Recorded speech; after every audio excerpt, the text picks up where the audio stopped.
Olá pessoal, basicamente aqui eu vou apresentar a escolha do nosso dataset para a primeira unidade, né, da nossa tarefa. Basicamente a gente escolheu o dataset que é um indicador de saúde para diabetes. O nome do dataset é Diabetes Health Indicators. Então, meu grupo é formado aqui por comigo, Eduardo Soares, e Lyndon Johnson, que é o colega do meu grupo aqui. Vou falar sobre o dataset. Basicamente, o dataset é esse dataset que é mais ou menos um indicador para a saúde de diabetes. Ele contém dados relacionados ao grau de diabetes de um indivíduo. Então, são três tipos de grau. O primeiro grau seria indivíduos que não têm diabetes, o segundo grau que são pré-diabetes e o terceiro grau que tem diabetes. Então, basicamente, a gente capturou os dados. Basicamente, é a captura de dados e comportamentais que são relacionados aos riscos com a saúde, condições crônicas e utilização de serviços preventivos.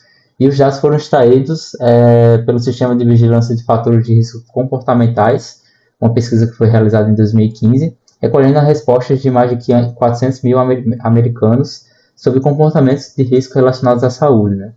Então, basicamente, a gente extraiu esse dataset lá do Kaggle e a gente basicamente introduziu algumas funções para estar aplicando aqui a estrutura de apresentação da tabela de dados.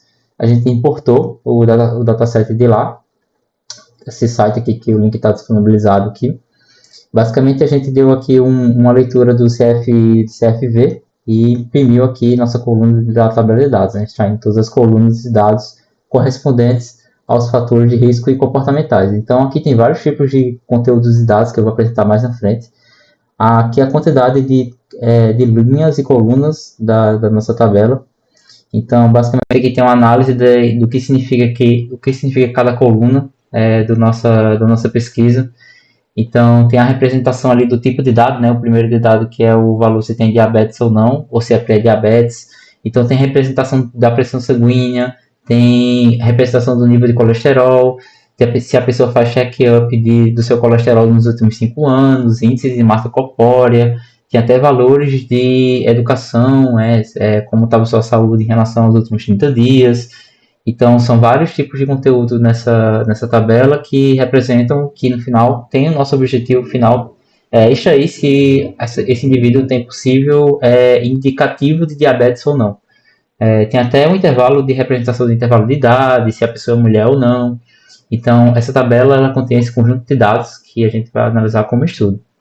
Aqui a gente também deu uma def.columns, né, para representar as colunas de amostra, as colunas que a gente tem, os tipos de dados que contém aquela coluna, são todos de tipo float, 64, e aqui a representação se existem elementos nulos, né, nas colunas. Então, basicamente, a gente não identificou colunas em branco, aqueles dados que não são, que não foram capturados nessa pesquisa. Basicamente, às vezes a gente tem algum dado que não foi respondido, então a gente deu essa verificada se realmente todos os dados da coluna continham valores. Então a gente não identificou nenhum por enquanto. E aqui nosso objetivo, né? O principal objetivo aqui dessa extração de dados, utilizando esse dataset, é analisar os comportamentos dos indivíduos e estimar se ele possui previsões de um indivíduo se tem diabetes ou não. Quais comportamentos são mais preventivos de risco de diabetes ou até mesmo um subconjunto de fatores de risco poderiam prever com precisão se um indivíduo tem diabetes ou não. Então, basicamente, a gente tem que fazer essa análise de dados para saber quais são os indicativos que podem prevenir ou até poderia ver ao futuro se aquele indivíduo poderia ter algum tipo de risco de diabetes ou não. Então, basicamente, essa será a nossa pesquisa para o nosso desenvolvimento dessa primeira parte do nosso projeto.